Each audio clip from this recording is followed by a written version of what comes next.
cuidado porque hay una responsabilidad también, porque le hemos generado una expectativa que no estaba prevista en la norma a un postulante al haberlo evaluado y finalmente adjudicado y emitido un acto resolutivo. Por eso es importante que el comité, si bien es cierto que no tengo de repente el tiempo para poder verificar el cumplimiento de requisitos en la fecha indicada, lo puedo hacer inclusive hasta antes de la adjudicación y eso no va a generar ninguna responsabilidad. Pero cuando ya se emite un acto resolutivo, allí sí corremos el riesgo de que haya una responsabilidad de quienes emitieron ese acto resolutivo y generaron ese decreto.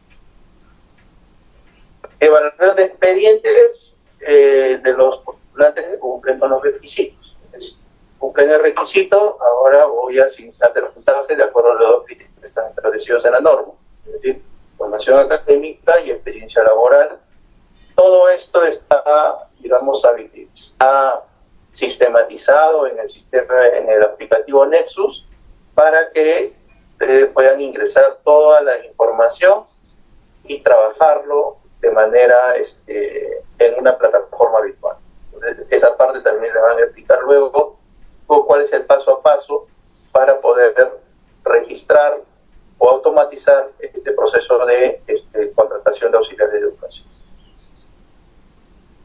Una vez que se le evalúan los expedientes entre el 1 de febrero al 7 de febrero, viene la publicación de resultados preliminares, que es el 8 de febrero, la presentación de reclamos, la absolución de reclamos, la publicación final de los resultados, luego tenemos la publicación final de plaza vacante, que es el 16 de febrero, luego viene la publicación de plazas en estricto orden de mérito. Recuerden que para la publicación de plaza hay 3 cuadros de mérito, ¿no? Un cuadro de mérito para inicial, otro cuadro de mérito para secundaria, todos los adjudicados con sus respectivos antecedentes a la oficina de personal para que el responsable del Nexus pueda emitir las resoluciones de contrato a través del sistema.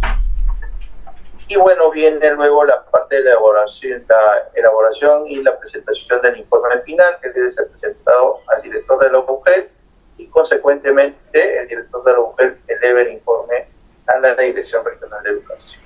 Digamos que hasta ahí se concluye este proceso de evaluación de expedientes para poder adjudicar las plazas vacantes que se puedan haber publicado en el ámbito jurisdiccional de cada UGEL. Y si vemos los plazos, todo está orientado a que el primer día, a partir del 1 de marzo, puedan estar los auxiliares de educación en las instituciones educativas para que puedan generar las condiciones para el buen inicio del año escolar.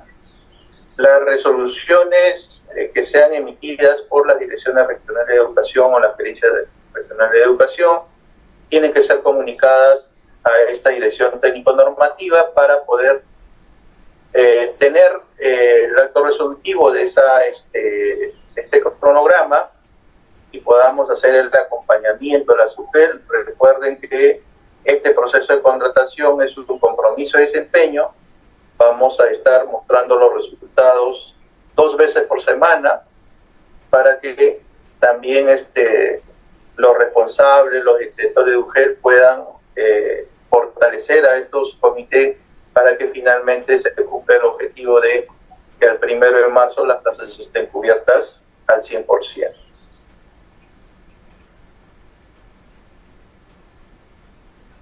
Luego tenemos la conformación del comité. La conformación del comité a nivel de la UGEL. ¿Quiénes lo integran? El jefe de personal, o quien haga sus veces, es el presidente del comité de contrato. Luego tenemos el especialista en racionalización, que es el secretario técnico. El responsable del sistema Nexus, que finalmente tiene la información respecto a las plazas, va a tener también el manejo del aplicativo, porque el sistema Nexus, digamos que los responsables tienen su usuario y su contraseña, y dentro del sistema se ha habilitado una plataforma para que puedan registrar todo este proceso de contratación. Y el cuarto integrante es un representante de los auxiliares de educación nombrados con vínculo laboral vigente, compuesto por la organización sindical que comenté,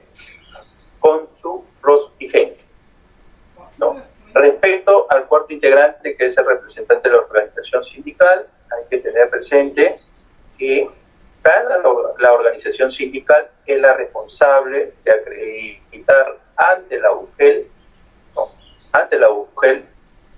quienes van a ser parte de este comité, como titular y como alterno. En el caso de que haya más de un sindicato, lógicamente tienen que acreditar con los padrones correspondientes ante la UGEL, acreditar quién tiene la mayoría. En caso no se logre incorporar al cuerpo integrante, que es el representante de los auxiliares de educación, por diversas razones, ¿no? De repente porque no se presentaron dos gremios sindicales, pero no presentaron su padrón de afiliados. La UGEL no va a tener forma de incorporar a los dos, tiene que incorporar a uno de ellos. No hay forma de determinar la mayoría. O nadie se presentó, ¿no? Nadie se presentó, entonces simplemente lo que va a hacer la UGEL es conformar el comité con los 3 integrantes. La misma norma establece esa situación. No es que porque la organización sindical no acredita a su representante, no se va a conformar el comité. El comité tiene que conformarse porque tiene que cumplir un objetivo que ha sido señalado en la norma, que se lleve a cabo el proceso de selección para que pueda, al primer día de marzo, tenerse los auxiliares contratados en las instituciones. Para el año 2023, la acreditación del representante de la organización sindical debe ser hasta el 20 de enero del 2023. Esta es la fecha límite en la cual la organización sindical tiene que acreditar a su representante ante la UGEL para que ésta a su vez pueda incorporar en el acto resolutivo de la conformación del comité. Asimismo, cuando emitan o cuando conformen su comité a través de un acto resolutivo, tienen que remitir esa resolución al correo electrónico trayectoria 09, también para que nosotros podamos tener esa información y ante cualquier eventualidad podamos dar las orientaciones, porque a veces nos llegan denuncias que no se conformó de manera correcta el comité, o de repente no pusieron al responsable del sistema Nexus, o que lo presiden el jefe de personal, sino el jefe de gestión institucional. Entonces necesitamos saber cómo se está conformando estos comités, porque este es el punto de partida para que este proceso no pueda ser viciado. Y para que no sea viciado, tenemos que conformarlo de acuerdo a lo que está establecido en la norma. ¿En qué situaciones los miembros alternos reemplazan a los miembros titulares? También está señalado en la misma norma. Entonces, digamos, la parte de la conformación del comité, lo complejo es en el representante de los auxiliares de educación. Ahí la recomendación que siempre nosotros hacemos es que cada UGEL tiene contacto con las organizaciones sindicales, comuníquenle con tiempo. Seguramente la norma ha sido publicada el 11 de enero, digamos que ha habido ya un tiempo para poder informarse y que puedan hacer todo este procedimiento. En caso no se logre incorporar a los representantes de los auxiliares porque tuvieron alguna situación que no cumplieron el procedimiento, la alternativa siempre hay que dejar ahí latente en aras de la transparencia del proceso. Pueden participar como veedores, y como veedores ya no toman decisiones a nivel del comité, sino son observadores que pueden de repente alertar alguna situación, pero ya no son decisores. Entonces siempre hay que permitir, si es que hay solicitudes de participar como veedores, tratar de que haya digamos, la apertura para que ellos puedan ser parte, aunque sea como veedores de este proceso de contratación, para que puedan dar la debida transparencia. Principales funciones del comité, que son las mismas que se repiten siempre en los demás procesos, pero bueno, cumplir con el cronograma de actividades. Ese cronograma, recuerden que es aprobado por la Dirección Regional de Educación. contar con el libro de actas o archivo de sesiones virtuales, como se organice el comité, pero tiene que quedar registrado todo lo que realizan en las distintas actividades que desarrollan el proceso, porque luego no vaya a haber una demanda o una denuncia, se van a la fiscalía y le van a pedir información, documentación, todo tiene que quedar registrado en el libro de actas. Publicar de forma física y virtual las plazas vacantes. Nosotros desde el Ministerio de Educación haremos las publicaciones correspondientes, pero estas tienen que replicarse también en cada una de las SUGEL del ámbito nacional. Evaluar el cumplimiento de requisitos y otorgar el puntaje, es decir, tenemos que asegurar que quienes están presentándose para el cargo de auxiliar de educación mínimamente cumplan los requisitos de estudios y no tengan ninguna prohibición. Y el puntaje que se otorgue también se otorgue en función a los documentos que ellos han presentado y responda a los criterios que están establecidos en la misma norma. Publicar el cuadro de méritos. Recuerden que el cuadro de méritos se publica por cada nivel, por cada modalidad, y responde a la voluntad del postulante que haya solicitado en qué nivel o modalidad debe ser evaluado. Verificar hasta antes de la adjudicación que los postulantes presenten los documentos que permiten los requisitos establecidos, copia simple o escaneada. Esto está referido a los anexos, ¿no? A los anexos que de repente no fueron presentados en su debido momento, lo pueden hacer hasta ese momento, porque esas declaraciones juradas no merecen ningún puntaje, pero sí tienen que dar fe de algo, y para eso deben regularizarlo. Quienes no lo hicieron, lo óptimo es que lo presenten al momento de la inscripción, pero por ahí de repente alguien se olvidó presentarlo. Recordemos que no es una causal para declarar no apto si es que no presenta alguna declaración. ¿Cuándo voy a declarar no apto? Cuando no cumple el requisito de estudios, cuando excedió los 65 años de edad, o cuando tiene alguna prohibición por algún tipo de condena para poder ser contratado en el sector público, específicamente en educación. Difundir por medios de comunicación masiva de los postulantes para participar en una adjudicación de plazas. La máxima difusión de este proceso para que le dé la debida transparencia. Si la adjudicación se va a hacer por medios virtuales, hay que asegurar que todos los postulantes participen en ese acto de adjudicación. Y si es en acto público, hay que generar las condiciones y también comunicar con la debida anticipación para que los postulantes puedan presentarse. Establecer el orden de prelación, en caso haya empates, si hay criterios para hacer los desempates, y absolver reclamos de los postulantes. La absolución de reclamos se dan de distintas maneras. Pueden ser registradas en el libro de acta con la conformidad del postulante, puede ser respondido también por conducto regular, a través de una carta, de un oficio, pero lo que no podemos hacer es que el postulante, habiendo presentado un reclamo, simplemente no lo respondamos en los plazos establecidos. Respecto a la publicación de plazas, nuevamente, nosotros prepublicamos las plazas con lo que obtengamos del sistema Nexus. Y de ese momento empiezan la validación hasta el 13 de febrero. Si es antes, mejor nos va a ayudar a consolidar la información, porque desde el Ministerio de Educación tenemos que hacer la publicación final el 16 de febrero.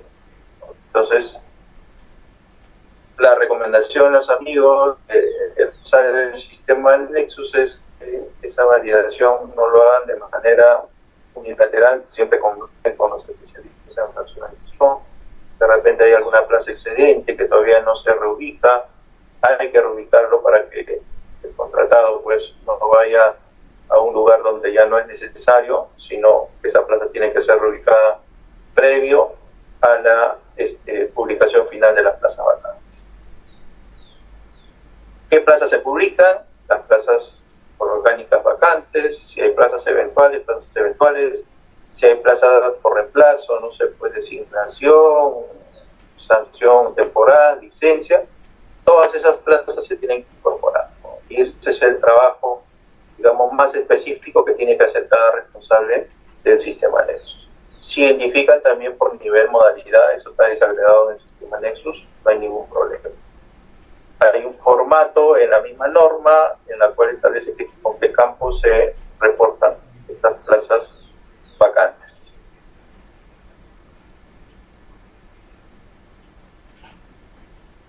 La inscripción de los postulantes es voluntaria y se realiza a través de la oficina de mesa de partes de cada UGEL o DRE. Y aquí hay que generar que esta inscripción o esta postulación se pueda dar de las dos formas, ¿no? De manera presencial o de manera virtual. Y eso tenemos que hacer de conocimiento a través de los medios de difusión que tiene cada UGEL para que los postulantes estén debidamente informados. Inclusive se pueden elaborar hasta folletos de qué cosas tienen que presentar, ¿no? A veces presentan maestría, ya no tiene sentido presentar una maestría para este proceso de selección. ¿Qué cosas se evalúan? Sobre eso hay que indicar a los postulantes que preparen sus expedientes. El postulante tiene que señalar la modalidad o nivel educativo al cual está postulando. Recuerden que hay una fecha de presentación de expedientes, hay una fecha de verificación, lo que pueden hacer los comités en simultáneo, en la medida que los postulantes vayan presentando su documentación, vayan verificando y comunicando si es que de repente no adjuntaron algún documento respecto a los requisitos de estudio, de repente no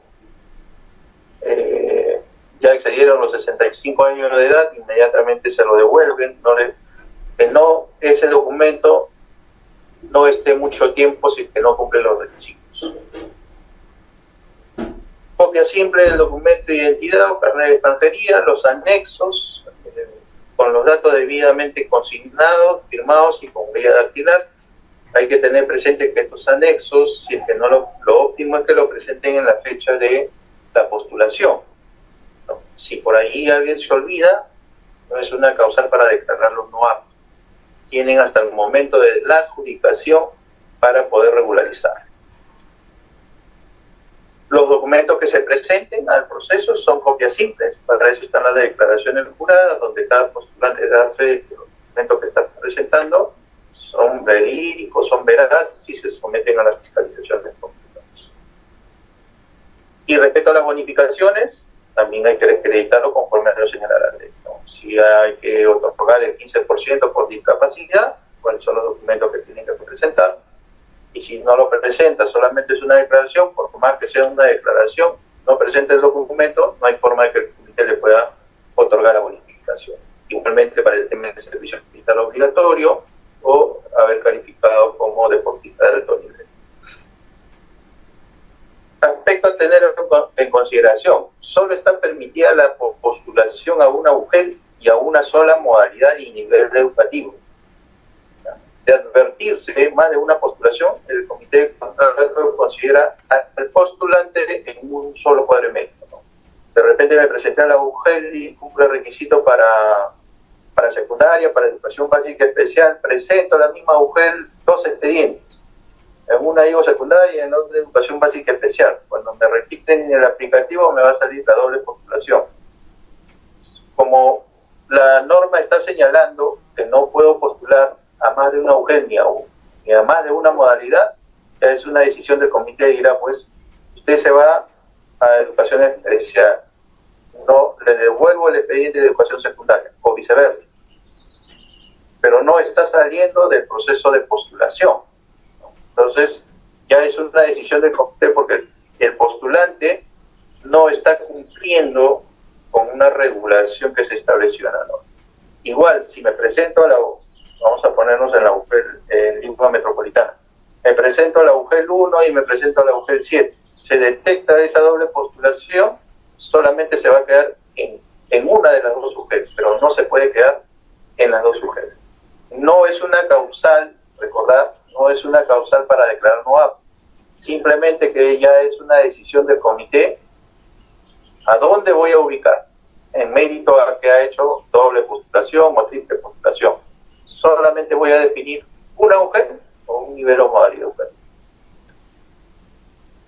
Los requisitos generales: acreditar estudios superiores, gozar de buena salud física y mental, eso es con una declaración jurada, y tener menos de 65 años de edad, y eso se verifica también con el documento de identidad que adjunta cada postulante y el anexo 4 correspondiente. Los requisitos específicos están señalados por cada nivel y modalidad educativa. En el caso de inicial, pide que como mínimo haya concluido el sexto ciclo en educación inicial. También pueden postular personas que hayan concluido el sexto ciclo de estudios pedagógicos en una especialidad distinta de educación inicial. Puede ser de secundaria, puede ser de primaria, puede ser de educación básica especial, pero además debe acreditar una capacitación mínima de 50 horas en temas relacionados a la atención y cuidado de la primera infancia. Esos son los requisitos. Es decir, en inicial, quien acredite estudios o título pedagógico en educación inicial, basta con eso. Pero quien acredite estudios distintos a nivel inicial, además tiene que acreditar una capacitación de 50 horas en temas relacionados a la atención y cuidados de la primera infancia.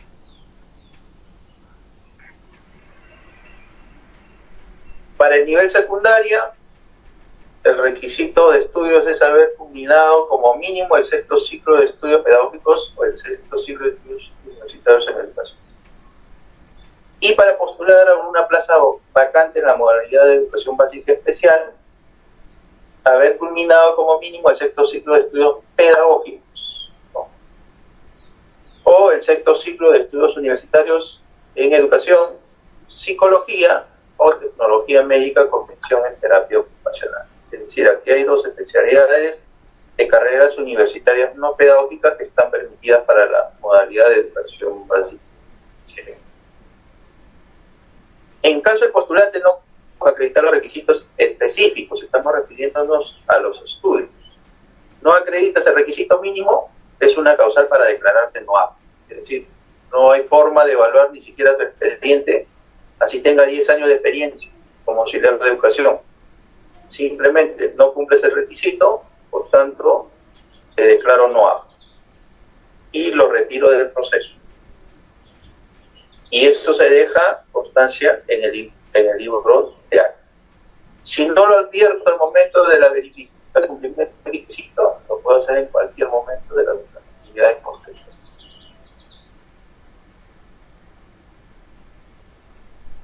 Prohibiciones están referidas netamente a las sanciones, ¿no? Haber sido sancionado administrativamente por falta muy grave, estar inhabilitado para el ejercicio profesional o el ejercicio de la función pública, estar incluido en el Registro Nacional de Sancionados, haber sido condenado por sentencia firme por delito doloso, haber sido condenado por delito de terrorismo, apología de terrorismo, delito contra la libertad sexual, haber sido condenado por cualquiera de los delitos previstos en la ley 2988 y la ley 30. Entonces, esta lista de prohibiciones está señalada en todas las normas de contratación, de nombramiento. Entonces ya los comités saben perfectamente en qué casos no pueden postular a un cargo en el sector de educación en el marco de la ley de reforma magisterial y la ley 3493.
Buenas tardes, ¿me pueden escuchar?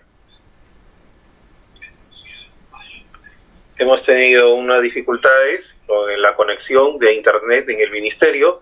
Por favor, les pedimos unos segundos o minutos para poder restablecer la conexión.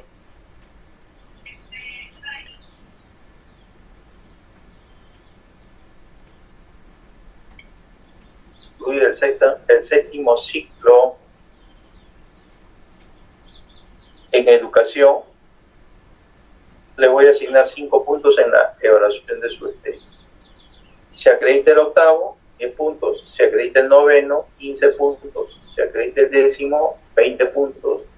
Si acredita el grado de bachiller, 25 puntos. Y si acredita el título de profesor o licenciado en educación, 30 puntos. Entonces, si hay un postulante que se presenta con el título pedagógico, o sea, de profesor o de licenciado en educación, automáticamente le vamos a otorgar los 30 puntos. Pero esa carrera tiene que estar acreditada sobre los 10 ciclos, porque también hay títulos que se obtienen producto de una complementación pedagógica. Por ejemplo, cuando obté un título profesional técnico y luego hago una complementación pedagógica en una universidad, 5 ciclos, y consecuentemente me otorgan un título pedagógico. Entonces allí, en ese caso, no estaría cumpliendo el requisito mínimo que establece la norma, que acredite haber concluido 6 ciclos en la carrera de educación, porque la complementación pedagógica solamente tiene 5 o 4 ciclos. Y la carrera técnica que yo he acreditado para poder hacer la complementación pedagógica, si bien es cierto que tiene 6 ciclos, pero no corresponde a una carrera pedagógica, sino es una carrera técnica. Entonces, por tanto, no cumpliría el requisito el postulante, por más que tenga un título de licenciado en educación, producto de una complementación pedagógica. Pero si esa complementación pedagógica se da como resultado de la obtención de un título de profesor de un instituto pedagógico, esa sí es válida, porque los títulos de profesor otorgados por los institutos pedagógicos sí tienen, sí responden a 10 ciclos de carrera y está debidamente acreditado para que le puedan otorgar el puntaje que corresponde. Luego hay un puntaje referido al título de segunda especialidad pedagógica. El requerimiento está señalado en la norma es que esté debidamente registrado en la SUNED. Si cumple esos requisitos, tendrá 5.5. Título profesional técnico en cualquier especialidad que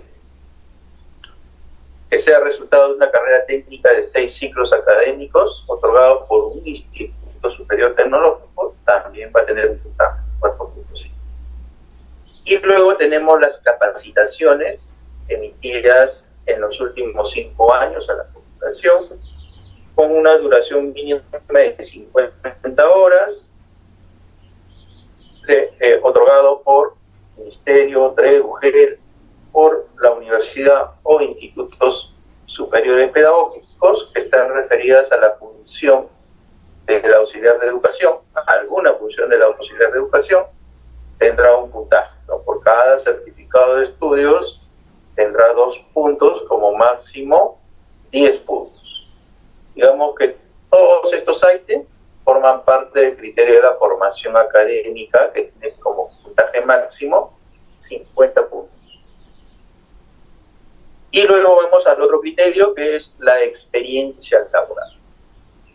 La experiencia laboral solamente se otorga el puntaje correspondiente cuando se haya realizado en el cargo de auxiliar de educación en instituciones educativas públicas o de convenio, es decir, tasas financiadas por el sector de educación en las instituciones educativas públicas. Estén registradas, que tengan un código de plaza, que tengan un acto resolutivo, que tengan su boleta de pago. Ese es el requisito para poder otorgar el puntaje correspondiente, es decir, resoluciones de contrato, boleta de pago mensual, porque el puntaje que se está otorgando es por cada mes.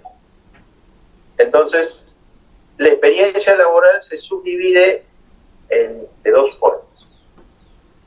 Supongamos que me presento a este proceso y acredito 5 años de auxiliar de educación, representando al nivel secundaria, pero de esos 5 años tengo 2 años en el nivel secundaria, experiencia, y 3 años en educación básica y especial. Entonces, la primera experiencia es la general como auxiliar de educación, es decir, los 5 años. En ese caso me califican los 5 años que tengo como auxiliar de educación y la norma dice que me van a otorgar 0.25 puntos por cada mes. Entonces tengo 5 años que equivale a 50 meses y me van a otorgar el puntaje que corresponde. Por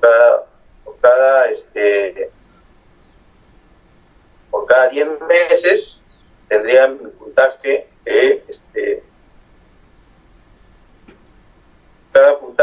por cada 10 meses tendría 2.5, ¿no? Y si son 50 meses, tendría el puntaje correspondiente, pero no podría pasar de los 17 puntos. Ese es el puntaje máximo que me van a otorgar como parte de la experiencia en el cargo de auxiliar de educación.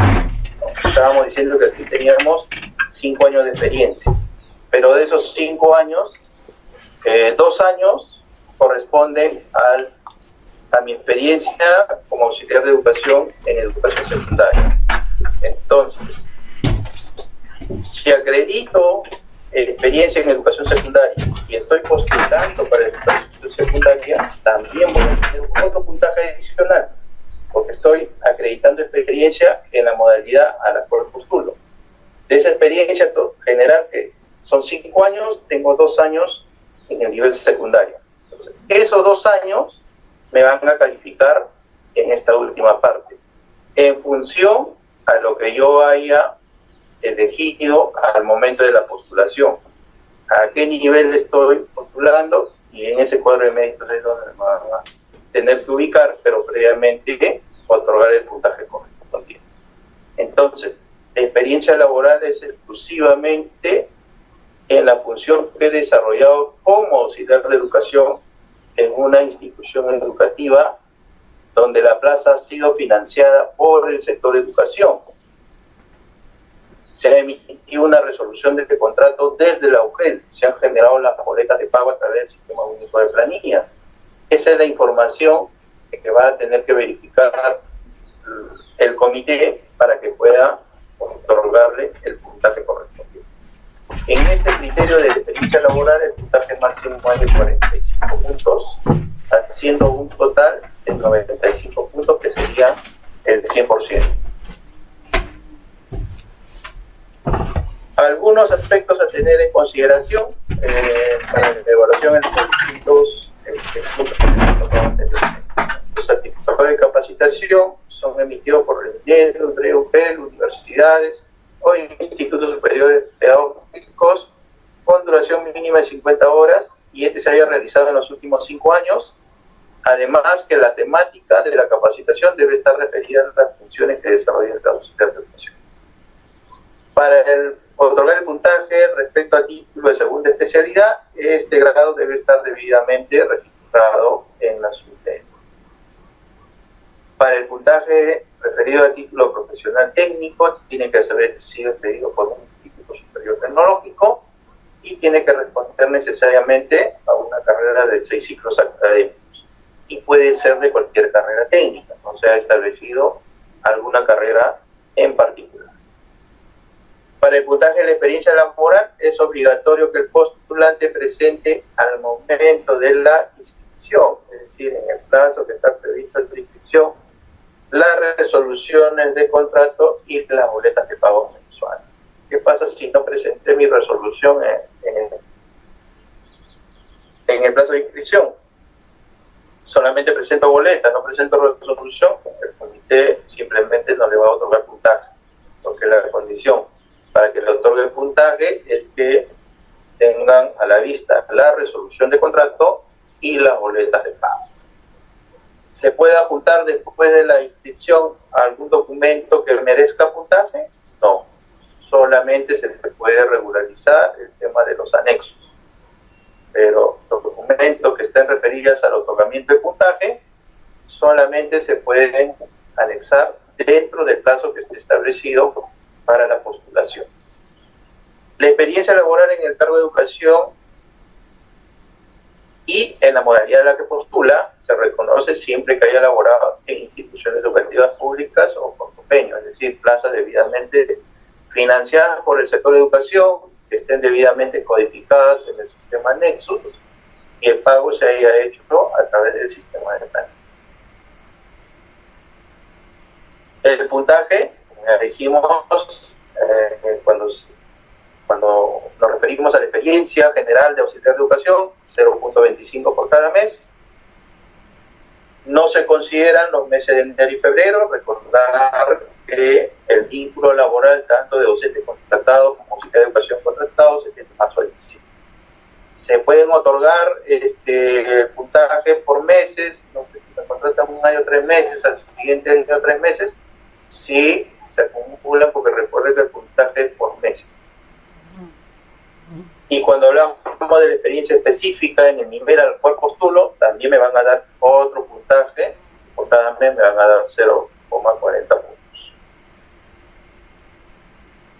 Aquí tenemos las bonificaciones que están referidas al 15% por discapacidad, al 10% por haber realizado el servicio comunitario obligatorio, y el mérito a la ley 27674 por haber sido calificado como deportista de alto nivel. Entonces, estas bonificaciones se dan en función, digamos, en los porcentajes que están establecidos, en función al puntaje total que ha obtenido el postulante al momento que le han evaluado el expediente, ¿no? Entonces, el puntaje final va a ser el puntaje total más las bonificaciones que puedan darse. En algunos casos, de repente hay postulantes que van a superar los 100 puntos, eso es válido, porque las bonificaciones nos pueden llevar a superar ese puntaje, ¿no? Entonces, vamos a tener un puntaje total, luego las bonificaciones y el puntaje final. Luego que se ha evaluado los expedientes en estos dos criterios, ¿no?, que son la formación académica y la experiencia laboral, en aquellos casos donde se evidencien empates en puntaje, el comité tiene que hacer el desempate. Entonces, hay criterios también para poder hacer el desempate, previo a la publicación del cuadro de méritos. Mayor puntaje en formación académica, mayor puntaje en experiencia laboral en el cargo de auxiliar de educación, en la modalidad y nivel que postula, mayor puntaje en experiencia laboral en el cargo de auxiliar de educación, y finalmente, quien acredite, digamos, los estudios con mayor antigüedad tendrá la prioridad de ubicarse primero en el cuadro de méritos. Son los 4 criterios para poder hacer el desempate. Si por ahí se agotaron los 4 criterios y aún siguen empatados, tendremos que hacer alguna precisión respecto a ese punto para que el comité pueda hacer el desempate correspondiente. Una vez que se ha hecho el desempate, se tiene el cuadro de méritos y se hace la publicación en la fecha prevista. Recuerden que hay una primera publicación para que los postulantes puedan tener la oportunidad de informarse, y en caso no se haya otorgado algún puntaje en algún criterio o en algún ítem, tengan la oportunidad de presentar su reclamo. Hay un anexo, el anexo 8 establece cómo se va a estructurar la publicación de estos cuadros de méritos. Tiene que ser lo más detallado posible para que los postulantes puedan revisar posiblemente en qué evaluación no le han asignado el resultado, en qué criterio no le han asignado de manera correcta el puntaje. Entonces eso va a merecer que ellos también puedan informarse oportunamente y, en caso consideren pertinente, presentar su reclamo. Y a esa presentación de reclamo hay que darle la respuesta también dentro del plazo establecido en el cronograma, en las formas que se ha señalado. Entonces, una vez se publican los cuadros de méritos, se presentan reclamos, absuelven los reclamos, se hace la publicación final de los cuadros de méritos por nivel, modalidad, y tenemos la siguiente actividad, que ya va a ser la adjudicación por orden de mérito, de acuerdo al nivel y la modalidad educativa en la cual, por decisión del postulante, haya sido ubicado. Aspectos a tener en consideración al momento de la adjudicación. Aquellos postulantes que no puedan asistir a la adjudicación pueden acreditar a un representante mediante carta poder civil, ¿no? Quien va a elegir a qué plaza adjudica. Si no se presenta ni el postulante ni el representante, no es adjudicado. Sin embargo, puede ser adjudicado en una siguiente convocatoria cuando se genere una plaza vacante. ¿Qué quiere decir?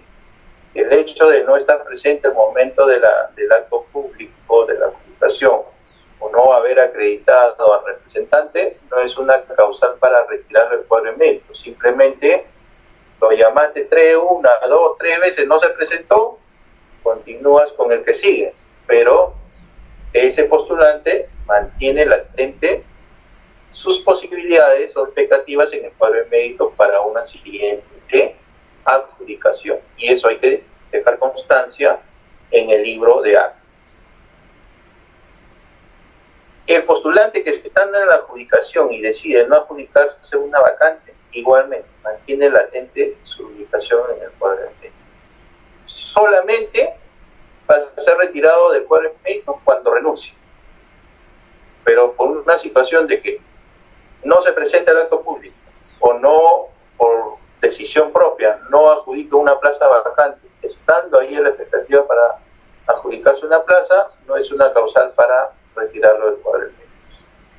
Eso va a ayudar a que el comité no tenga que estar en lo posterior, se genere una plaza vacante, no tenga que estar haciendo una nueva convocatoria, ¿no? Sino ahí tengo todo un excedente de postulantes expeditos para poder adjudicarles en la medida que se vayan generando las plazas vacantes.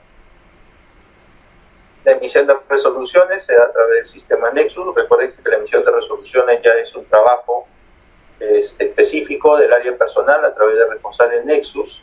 El comité concluye su trabajo con la adjudicación.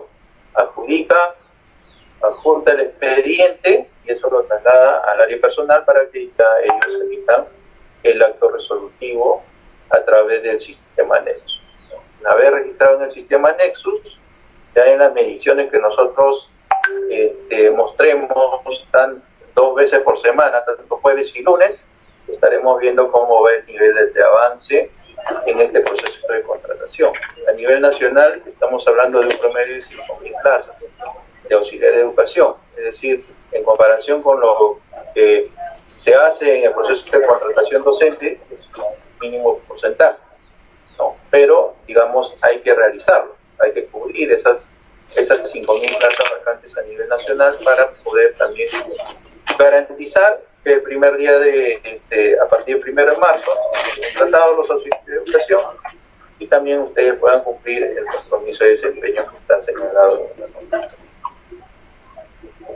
Algunas disposiciones complementarias que hay que tener en consideración. Recuerden que hay un control posterior, que es una decisión de cada autoridad, y es parte de la obligación, parte del trabajo, hacer esta fiscalización de todo el proceso para corroborar que hayan sido seleccionados los auxiliares de educación contratados en base a los procedimientos que están establecidos en la norma y que hayan cumplido los requisitos. El tema de responsabilidad, el comité es responsable de todo lo que desarrolla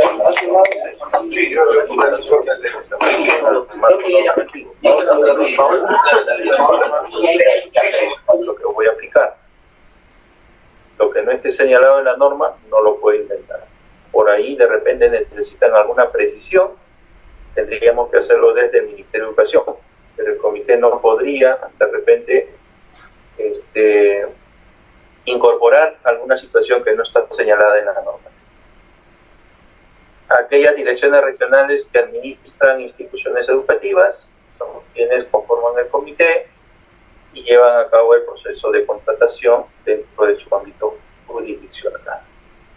Cualquier situación que no se haya prevista en la norma, desde el Ministerio de Educación, en el marco de nuestras competencias, podemos hacer precisiones al proceso que se va a desarrollar, ¿no? Ya una de esas precisiones ha sido emitir el oficio múltiple, donde se establece algunos, se establece el tema del cronograma y algunos aspectos para que puedan desarrollar de la mejor manera este proceso de contratación.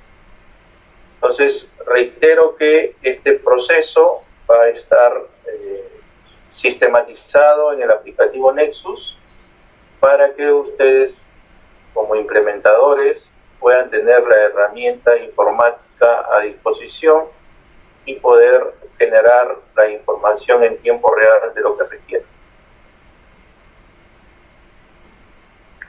Muy bien, estimados colegas, vamos a hacer una pausa. Gracias, doctor Eloy Cantoral, por la ponencia. Vamos a hacer una pausa para poder organizar las interrogantes planteadas a través del chat y retornamos en unos minutos.